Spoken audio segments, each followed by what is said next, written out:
Avec la permission d'Hachem, et Bisrot Rabbi, bientôt soit avec vous, Kenaratson, il y a une histoire que je vais vous raconter.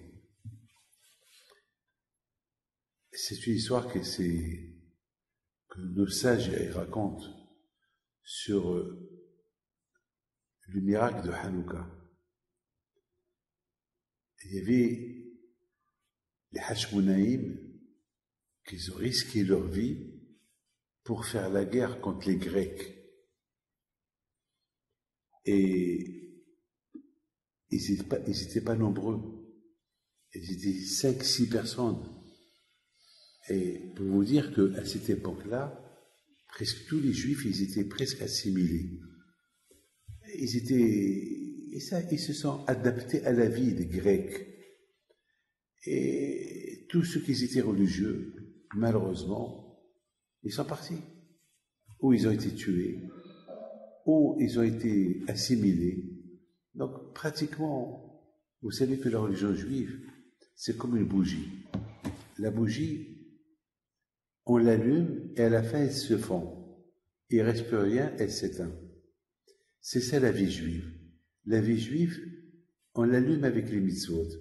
Lorsqu'il n'y a pas de mitzvot, eh ben, l'âme juive, elle s'éteint. Elle retourne à sa place et le juif, il s'éteint. Donc, pour rester allumé, il faut tout le temps maintenir la bougie allumée. Dès que la bougie, avant de s'éteindre, ça y est, tu allumes une autre. Il faut toujours allumer l'âme juive. Et on allume l'âme juive avec la Torah. Et les Grecs, justement, c'est ce qu'ils ont voulu faire oublier la Torah des Juifs. Ils ont presque réussi. Et Baruch Hashem, Akash Baruch Hu, il a fait un grand miracle. Lorsque les Hashmonaïm, ils sont partis tout seuls, ils ont fait la guerre, ils ont gagné la guerre. Alors, lorsqu'ils ont gagné la guerre, ils auraient pu célébrer une célébration célébrer la fête juive. Mais eux, ils n'ont pas célébré. Ils sont partis, ils ont cherché pour allumer une bougie. Allumer la menorah au Beth Amikdash. Et il n'y avait pas d'huile. Alors, il y a eu un miracle, ils ont trouvé une petite fiole, et cette petite fiole, elle est restée allumée 8 jours. Maintenant, il y a beaucoup de tzadikim, ils posent une belle question. Ils disent, lorsqu'on fait Pessah, on ne fait pas Pessah. Vous savez qu'à Pessah, il y a eu ce qu'on appelle Ki'atem Souf, la mer s'est coupée. On ne fait pas la fête avec de l'eau qui nous rappelle l'eau qui a été coupée.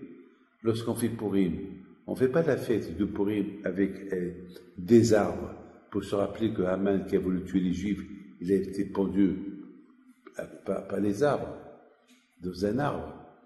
Vous savez, on fait la seule fête qu'on célèbre avec le miracle qu'il a été fait, c'est par exemple le shemen. Le shemen, ça veut dire c'est l'huile. On a trouvé une petite fiole d'olive et elle est restée allumée 8 jours. Alors, qu'est-ce qu'on fait? On allume la Hanouka avec l'huile. Alors, c'est ça la question. Pourquoi on fait le miracle de Hanouka avec l'huile? On n'a vu aucune fête qu'on l'a fait avec le miracle qui a été fait par rapport à la fête. C'est ça la question que, par exemple, beaucoup de tzadikim ils posent comme question. Pourquoi la fête de Hanouka, on l'allume? C'est vrai, il y avait un miracle. C'est vrai, il y avait un miracle de l'huile. Alors, ça va. On aurait pu simplement célébrer la fête de Hanouka avec la guerre qu'on a gagnée. Ça, oui, ça c'est un miracle. 6 personnes, 5 personnes, contre des milliers de personnes, c'est un grand miracle. Ça, oui, vous pouvez célébrer cette fête-là de Hanouka grâce au miracle. Mais pourquoi grâce à l'huile? On n'a pas vu aucune fête. Chaque fête qu'on fête, elle a un lien avec le miracle qu'il y a eu dans la fête. Alors, par exemple, Pessah, oui, Ki'atem Souf. Ki'atem Souf, waouh, quel miracle. La mer s'est coupée. Alors qu'on fait toute la fête avec de l'eau. L'eau, on va avoir beaucoup de l'eau pour se rappeler le miracle de l'eau. Alors, vous savez, il y a le Rabbi Tzhak HaLevi de Rabbi Tshuva alav shalom, il donne une très belle réponse. Il dit que Il dit comme ça, tous les miracles que Akadosh Baruch Hu, il a fait avec les bénis Israël pendant tout le temps, c'est des miracles que les Juifs, ils avaient besoin. Et c'est des miracles qu'ils avaient besoin. Ici, dans le cas de Hanouka, le miracle, c'était Msirot Nefesh, le sacrifice que les Hashmonaïm, ils ont fait. Ils ont fait un grand sacrifice. Et ils ont sacrifié leur vie pour rapporter l'âme juive chez les Juifs. Ça, c'est un sacrifice qu'ils ont fait. C'est un grand sacrifice. Akash Baruch Hu, il a voulu nous montrer combien il nous aime. Combien il nous aime et comment. Bien sûr, on aurait pu dire, ah ben, le fait qu'on a gagné la guerre, ah ben, ça prouve qu'il nous aime. On a gagné la guerre contre des milliers de personnes, ça prouve qu'il nous aime. Non, on aurait pu dire que les Grecs, ils étaient faibles, et les Hashmonaïm, ils étaient plus forts. C'est pour ça qu'ils ont gagné la guerre. Alors c'est pour ça qu'Akash Baruch Hu, il a fait un miracle avec l'huile, qu'ils ont trouvé l'huile, il est resté allumé 8 jours, pour nous rappeler combien vraiment il nous aime, parce que eux, ils ont sacrifié leur âme, ils ont sacrifié leur neshama, ils ont sacrifié leur corps pour apporter la Torah qui s'appelle la lumière. Alors Akash Baruch Hu leur a donné la lumière, et Akash Baruch Hu il leur a fait le miracle avec comment ça s'appelle, avec la bougie de Hanouka. Et il faut savoir une chose, que les Hashmonaïm, lorsqu'ils ont décrété que chaque année on doit faire la Hanouka, allumer la menorah avec l'huile, c'est pour nous rappeler que dans chaque génération, on peut perdre la neshama. On peut la perdre. On peut perdre la neshama juive. On peut la perdre. Il faut le seul moyen pour la maintenir, c'est que par la Torah. C'est que par la lumière de la Torah. La Torah, elle éclaire là, comment ça s'appelle, elle éclaire la voix de l'homme. Moi, je dis quelque chose beaucoup des fois. Alors, je donne un cours de Torah et je vois les gens qui m'écoutent et je vois les gens qui bougent leur tête, qui sont d'accord avec moi. Vous avez qu'une imagination, la joie que j'ai, que je donne l'amour de la Torah à ces gens-là. Et ça fait plaisir. Ça veut dire que je les allume. La Torah, il faut l'allumer. Et c'est pour ça qu'on compare la Torah, vous savez, à la bougie. On compare la Torah à la lumière de la bougie. Je voudrais vous raconter une petite histoire que j'ai lue. Il y avait une fois un roi qui avait un copain qu'il adorait. Il adorait son copain. Et ce copain-là était tout le temps, il venait au palais royal. Il était pauvre, il n'était pas très riche. Et un jour, le roi lui dit, « Hé, Moshe, je vais venir manger chez toi. » « Quoi? Toi, le roi, tu laisses ton palais, tu viens manger chez moi à la maison? Moi, j'habite au Mela. Je suis pas riche, je suis pas de château. Non, je t'aime beaucoup, je vais te faire le cabot, je vais venir manger chez toi. » Il était content. Alors, vite, il vient chez sa femme, il lui dit, « Ma femme, il y a le roi qui va dîner chez nous. Il faut qu'on arrange la maison. » Tout de suite, ils ont commencé à arranger la maison. Il habitait dans 2 pièces. Il a passé la peinture à la maison, il a arrangé. Après, il a vu un petit lustre. Il a dit, ce lustre-là, il est nul par rapport au lustre qu'il a le roi dans son palais. Un gros lustre en plein salon. Celui d'Israël, qu'est-ce qu'il a fait? Il a enlevé le lustre. Il l'a caché quelque part. Il dit, c'est pas caveau du roi. Le roi. Et voilà, on entend que le roi, il rentre au Mélah. Et tout le monde qui disait, vive le roi, vive le roi. Et le roi, il approche. Et et ceux qui accompagnent le roi, ils s'arrêtent à côté de la maison du juif. Le roi, il sort, le juif, il l'accueille. Si, Majesté, c'est pas ton kavod de rentrer. Non, non, je t'aime beaucoup. Je t'aime beaucoup. J'ai choisi manger chez toi. Et rentre chez lui, il voit la maison qui est obscure. Il n'y a pas de lumière. Il dit, c'est quoi cette maison-là? Il dit, non, parce que j'avais un lustre, mais ce lustre était vieux, il n'était pas trop beau, pas trop joli, et je l'ai enlevé pour ton kavod par rapport au lustre que tu as. Il a dit, Moshe, justement, si j'ai choisi venir chez toi, parce que je t'aime, ramène ce lustre-là, remets-le. Pourquoi c'est la lumière du lustre qui m'intéresse? C'est toi qui m'intéresse.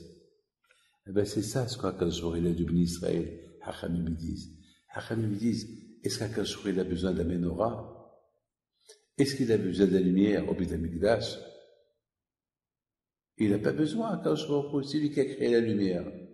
Mais justement, Akadosh Baruch Hu, il veut que nous, au moment que nous, on allume le Beit HaMikdash, cette lumière-là, elle est pour nous. Cette lumière-là, elle va nous illuminer. Et ça, Hachem, il a besoin qu'on étudie la Torah. Qu'est-ce qu'Akadosh Baruch Hu, il s'en fout? Si toi, Gad, ou toi, David, ou toi, Moshe, ou toi, Shimon, vous êtes en train d'étudier la Torah. Mais justement, lorsqu'Akadosh Baruch Hu voit qu'on étudie la Torah, on fait des efforts pour la Torah, alors Akadosh Baruch Hu, il est content. Pourquoi? Parce que la Torah, il n'a pas besoin d'elle. Parce que la Torah, c'est une lumière. La Torah, elle nous fait un service, elle nous illumine. C'est pour nous la Torah. Elle nous donne une lumière personnelle à nous. Et c'est la raison pourquoi Hachamim, ils ont instauré la fête de Hanouka. Pourquoi Hachamim, ils ont instauré la fête de Hanouka? C'est pas parce que c'est comme on dit la fête de la lumière. Non, c'est la fête de la Neshama.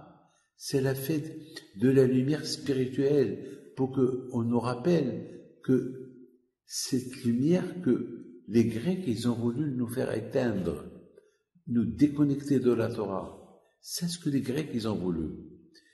Je pense que la paracha de Baruch Hashem, HaKadosh Baruch Hu, il a fait un grand miracle. Amen. HaKadosh Baruch Hu, il a fait un grand miracle que Baruch Hashem, les Juifs, V'udol Hashem Kitov, ils ont réussi, ils ont gagné la guerre contre les Grecs, mais ils n'ont pas célébré la fête de la victoire contre les Grecs. Qu'est-ce qu'ils ont célébré? On célèbre la victoire de la lumière contre l'obscurité. Les Grecs, ils s'appellent obscurs, et nous les Juifs. La Torah, c'est la lumière. Les mitzvot, c'est la lumière. Et c'est la raison pourquoi Akadosh Baruch Hu, il a fait le miracle dans l'huile. Pourquoi il a laissé le miracle dans l'huile? Parce qu'Akadosh Baruch Hu, il a voulu dire au Bnei Israël, le vrai miracle, c'est que vous êtes reconnectés avec la Torah, qui s'appelle la lumière, que vous êtes débarrassés avec Misirot Nefesh, avec beaucoup de sacrifices, de l'obscurité grecque, et vous vous êtes raccrochés à nouveau à la Torah. Alors maintenant, il faut savoir une chose. Maintenant, il faut savoir une chose. Tous les miracles que Akadosh Baruch Hu, il a fait avec nos parents, Ke'atem Souf, les 10 Makot aux Égyptiens, pour libérer les Juifs de l'Égypte, et même le miracle de Purim, et tous les miracles qu'il y a eu à Purim.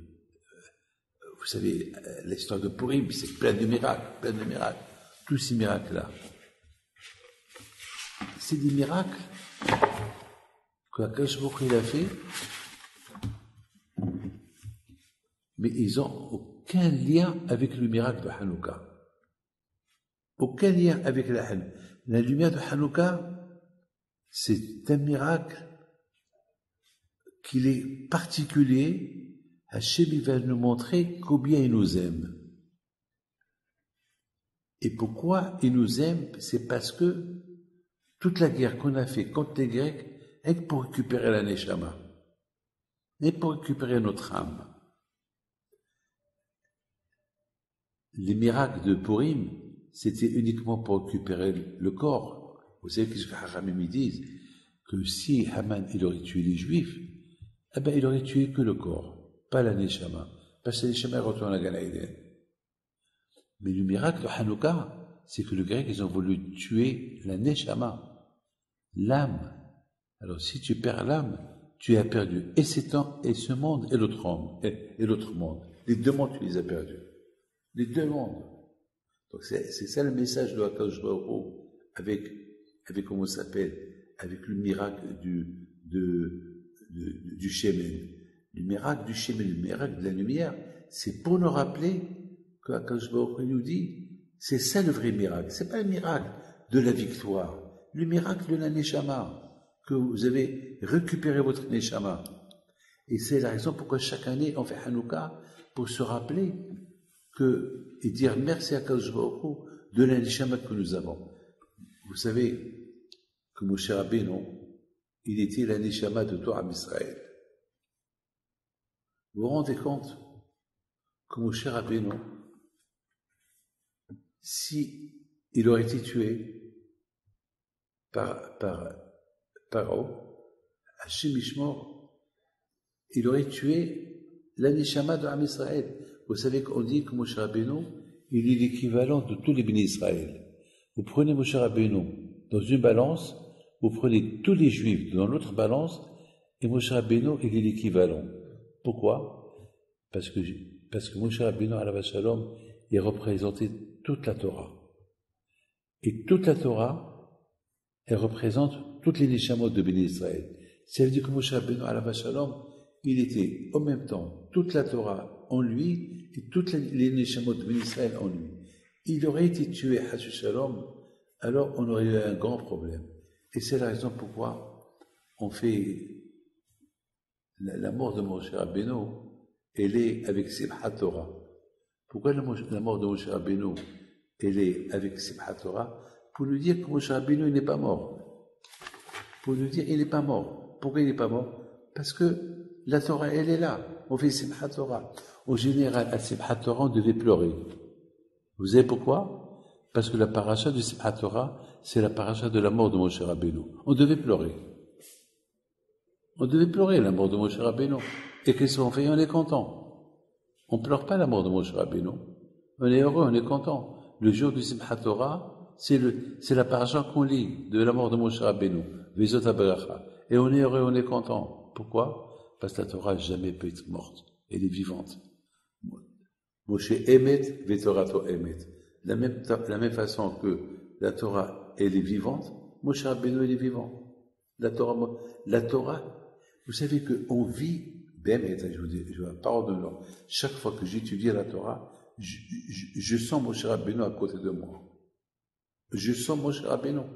Moshe Rabbeinu, il n'est pas mort. Lorsque je parle de Rabbi Haïm Pinto, on dirait qu'il est vivant. Il n'est pas mort. Rabbi Shimon Bar Yochai, il n'est pas mort. Ils sont vivants. Parce que c'est une lumière qui ne s'éteint jamais. Et lorsqu'on étudie la Torah, on respecte les mitzvot, on se connecte avec les tzadikim. Et lorsqu'on se connecte avec eux, donc, quand eux ils sont vivants, quand que nous on est vivants, eux ils sont vivants. Donc on est tous vivants. Et imaginez-vous, vous êtes à la yeshiva, vous êtes en train de lire une Mishnah. Amar Rabbi Shimon, et Rabbi Shimon il dit, Amar Rabbi Meir, et Rabbi Meir il dit, on dirait qu'ils sont là, on dirait qu'ils sont vivants. Les gens, ils discutent les paroles de Rabbi Meir et de Rabbi Shimon, on dirait qu'ils sont à côté. On dirait qu'ils sont à côté. On dirait qu'ils sont là. On parle d'Abraham, Isaac et Yaakov, on dirait qu'ils sont vivants. On dirait qu'ils sont là. C'est de la folie, ça.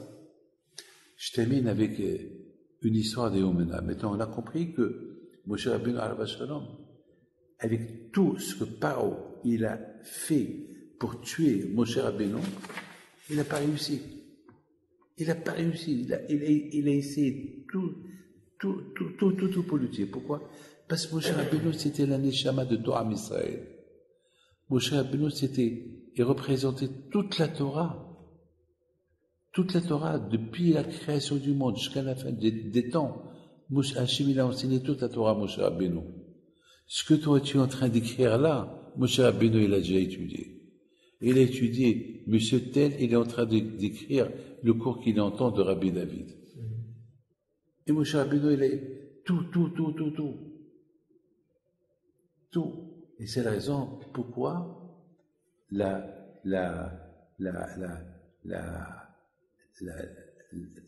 fête du Simchat Torah, en même temps on parle de la mort de Moshe Rabbeinu, on ne pleure pas. Simchat Torah. Comme que la Torah, elle est vivante, Moshe Rabbeinu, il est vivant.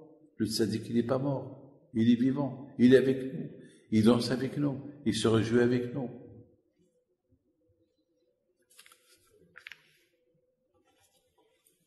Les Hashmonaïm, ils ont voulu allumer la neshama de tous les juifs.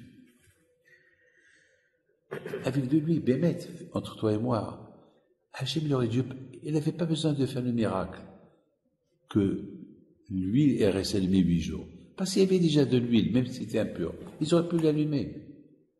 Mais les Hashmonaïm, ils n'ont pas voulu. Les Hashmonaïm, ils ont dit non. Nous, on veut allumer l'âme juive avec de l'huile pure. Avec de l'huile pure. Ils avaient une émona. Ils ont cherché dans tout le Beth Amikdash, ils n'ont pas trouvé. Et en plus, je me suis posé une question. Pourquoi vous cherchez? Vous n'avez pas trouvé. Vous n'avez pas trouvé. Mais eux, ils avaient une émouna qu'ils vont trouver. Pourquoi? Parce qu'ils se sont dit, c'est pas possible que le bon Dieu, il nous fait un miracle. On gagne la guerre et il n'y a pas d'huile pour allumer la halakha. C'est pas possible. Hachem, c'est pas possible. Hachem, il veut pas qu'on se rappelle que la guerre qu'on a gagnée. Parce que la guerre qu'on a gagnée, on va l'oublier. Il faut qu'il y ait quelque chose qui va rester éternel, que tout le temps on va se rappeler de ça. Et c'est quoi? La neshama qu'on a récupérée. Et comment? Eh ben, il faut qu'on cherche l'huile. Et à la fin, avec la émouna qu'ils ont trouvé.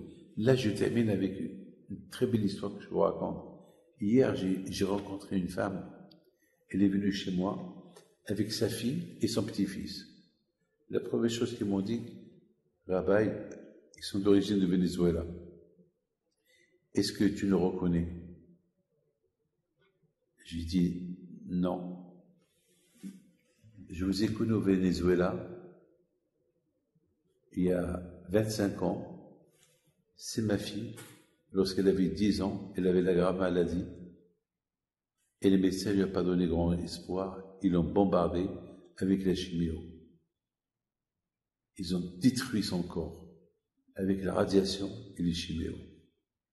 Et bien sûr, elle ne devait pas jamais avoir des enfants. Je dis, madame, je crois que je me rappelle. Et Rabbi David, chaque année que vous venez là, on vient vous voir, mais ça fait 4 ans qu'on n'est pas venu vous voir parce qu'il y avait 2 ans du Covid. Et lorsque vous êtes venu avant, nous on n'était pas là, on était en voyage. Et reste, lorsqu'on est retourné du voyage, on a entendu que vous étiez là. Mais étant donné que vous nous avez dit que on vient vous voir, rien qu'avec des bonnes nouvelles, alors maintenant voilà, on a entendu que vous êtes là, on vient vous dire le miracle qui est arrivé à ma fille. Voilà ma fille, Baruch Hashem, elle s'est mariée, et avant qu'elle se marie, on avait un problème. Est-ce que on dit au garçon qu'il ne peut pas avoir des enfants parce qu'elle avait la grave maladie et que la radiation et le chimo, ils ont détruit son corps? On lui dit. On vous a demandé. Et vous nous avez dit, il ne faut pas lui dire. Il ne faut pas lui dire. Mais de l'autre côté, vous ne pouvez pas lui mentir et ne rien lui dire. Alors, donnez-moi 2 jours que je réfléchis. Et 2 jours plus tard, on est revenu vous voir et vous nous avez dit, il faut lui dire. Parce que c'est pas possible que ce garçon-là, il marie votre fille alors qu'elle a la grave maladie et qu'elle ne peut pas avoir des enfants. On lui a dit, il a accepté de se marier avec ma fille, même qu'il savait qu'il n'avait pas à avoir des enfants. Et vous, Rabbi David, vous nous avez dit De la même façon que Hakadosh Baruch Hu, il a guéri la petite, votre fille qu'elle a maintenant 30 ans, alors Hakadosh Baruch Hu, il va vous donner des enfants. Les médecins, Baruch Hashem, c'est des gens aisés, ils ont fait des voyages partout dans le monde pour voir est-ce qu'ils peuvent avoir des enfants. Et tous les médecins, ils ont dit, no way, c'est pas possible. Et la mère, elle me dit, la pauvre ma fille, elle souffre parce que elle sait qu'elle ne peut pas donner un enfant à son mari.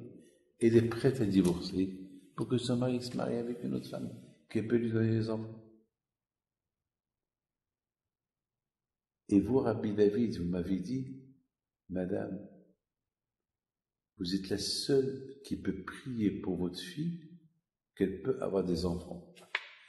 Parce que, Madame, rappelez-vous, combien vous êtes venu demander le bracha pour qu'elle vive. Alors, si c'est que pour qu'elle vive sans avoir des enfants, c'est pas possible. Tu pries, mais à une condition. Si jamais elle a un enfant, ne me le dites pas, je crois qu'il a 4 ans. Et vous dire, Rabbi David, voilà, cette semaine, vous êtes là, c'est l'anniversaire de mon petit-fils, et il a eu un garçon, et il a 4 ans. Et grâce à Dieu, Baruch Hashem, les médecins n'arrivent pas à croire, ils n'arrivent pas à comprendre, mais toujours dans son corps, elle est stérile, elle ne peut pas avoir des enfants. Mais ils ne comprennent pas comment il a eu un garçon. J'ai appelé Moussavi, Ari Moussavi. Je l'ai appelé, viens, écoute cette histoire. Et je lui ai dit, recommence l'histoire pour qu'il écoute. Et il a recommencé à raconter cette histoire de sa fille, comment elle avait la grave maladie à l'âge de 10 ans. C'est pas possible, hein. Et que les médecins, ils l'ont bombardé avec les chiméos. Elle a guéri, mais son corps, il est détruit. Avec l'aïmouna qu'elle avait, en Akadosh Baruch Hu, elle a eu un garçon. C'est ce garçon qui a 4 ans. Ben, c'est ça la neshama juive. La neshama, c'est l'aïmouna. Et c'est ça ce qu'ils ont fait, les Hashmonaïm. Ils ont combattu les Grecs qui étaient athées. Ils sont partis avec une émouna. Alors, par rapport à la émouna, cette fiole, elle est restée allumée 8 jours. Vous comprenez? Parce que c'est quoi pour Akadosh Baruch Hu un miracle? C'est rien du tout. Mais le vrai miracle, c'est pas l'huile en lui-même, c'est la neshama, c'est l'âme juive, c'est la Torah, c'est la lumière, c'est ça le message d'Hachem. C'est ça le message de Bnei Israël, le message des Hashmonaïm à tout le peuple d'Israël, lorsqu'ils leur ont dit, il faut allumer la Hanouka chaque année, c'est pour qu'ils se rappellent, qu'ils n'oublient pas, que grâce à la Torah, et c'est que par la Torah, que par les mitzvot, qu'on se maintient, que notre corps, il est allumé. Tant que le neshama juive, elle est dans le corps de l'homme, alors il maintient son judaïsme. Au moment que la neshama, elle n'est plus dans le corps juif, la neshama, elle est partie. Et c'est ça le miracle de Moshe Rabbeinu. Le Moshe Rabbeinu, c'était la neshama de Torah Israël. C'était la Torah de Torah Israël. Donc le fait qu'il est resté vivant, donc Moshe Emet, le Torah Emet. Le fait qu'il est resté vivant, c'est parce que un message pour nous tous, la neshama jamais elle meurt, la Torah jamais, Hassu Shalom, elle disparaît. Jamais elle peut être oubliée. Un message pour les Grecs, un message pour les Romains, un message pour tous ceux qui veulent nous détruire, nous éloigner de la Torah jamais elle ne s'éteint. Mais à la condition, keep the flame.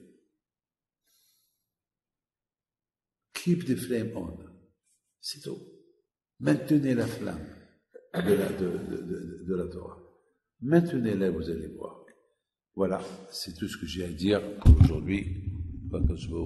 Il vous donne bracha v'atzlaha, b'ut haguf, parnassa tova, be'ezat Hashem, et que Hashem y fasse que be'ezat Hashem, nous verrons Mashiach Tzidkenu, b'mehera b'yameinu, amen.